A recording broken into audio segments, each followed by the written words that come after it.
లడ్డూ ప్రసాదంలో కల్తీ నెయ్యి కారణంగా శ్రీవారి ఆలయంలో చేపట్టిన మహాశాంతి యాగం ముగిసింది. పూర్ణాహుతితో శాస్త్రోక్తంగా హోమం నిర్వహించారు అర్చకులు. లోక కళ్యాణార్థం సర్వదోషాల నివారణకు యాగం చేశామన్నారు టీటీడీ ఈవో. స్వామివారి లడ్డూ ప్రసాదంలో వాడే నెయ్యిలో కల్తీ జరగడంతో ప్రాయశ్చిత్తం కోసం శాంతి హోమం నిర్వహించింది టీటీడీ. పాత్రశుద్ధి, యంత్రశుద్ధి, స్థలశుద్ధితో పాటు పంచగవ్య ప్రోక్షణతో ప్రాయశ్చిత్తం కార్యక్రమం జరిగింది. యాగశాలలో రోహిణీ నక్షత్రం శ్రీవారికి ముహూర్త బలం కావడంతో ఇవాళ ఉదయం 6 గంటలకు యాగశాల దగ్గర హోమం ప్రారంభమైంది. 10 గంటలకు హోమం క్రతువు ముగిసింది. హోమంతో పాటు అన్ని పోటుల్లో అర్చకులు సంప్రోక్షణ చేశారు.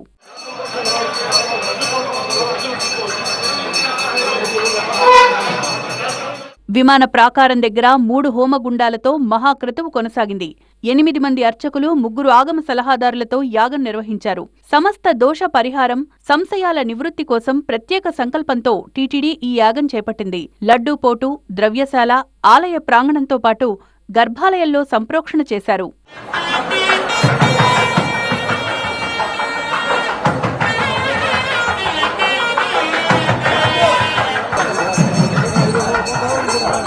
శ్రీవారి ప్రసాదంలో వినియోగించే ఆవు నెయ్యిలో దోషం కారణంగా అపచారం జరిగిందన్నారు ఈవో శ్యామలరావు. అపచారానికి ప్రాయశ్చిత్తంగానే శాంతి హోమం నిర్వహించామన్నారు.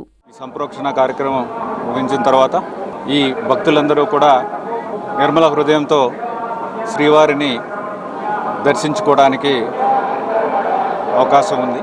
పంచగవ్య ఆరాధన అంటే ఆవు పాలు, ఆవు పెరుగు, ఆవు నెయ్యి, ఆవు పేడ, ఆవు పంచకం అంటే ఆవు మూత్రము, వీటన్నిటికీ ప్రత్యేకమైన పూజలు చేసి ఆ పవిత్రమైన పంచగవ్య ద్రవ్యాలంతా కూడా మనం ఈ నెయ్యి ఉపయోగిత ప్రాంతాల్లో అంతా ప్రోక్షణ చేయడం జరిగింది. కాబట్టి పవిత్రోత్సవాలు ముందే జరిగింది కాబట్టి, పవిత్రోత్సవాలు తర్వాత జరిగినాయి కాబట్టి భక్తులు ఎవరు ఆందోళన చెందాల్సిన అవసరం లేదు. స్వామివారి అనుగ్రహంతో సకల దోషాలు ఈ కార్యక్రమంతో పూర్తి అయిపోయినట్లే భావించాలి. శ్రీవారికి నిర్వహించే ఆర్జిత సేవలకు ఎలాంటి ఆటంకం కలగకుండా ఒక్కరోజు మాత్రమే శాంతి యాగం చేశారు. ఈ హోమంతో లడ్డూ ప్రసాదం, నైవేద్యం నాణ్యతపై భక్తుల్లో ఉన్న అనుమానాలు పోయాయన్నారు అర్చకులు.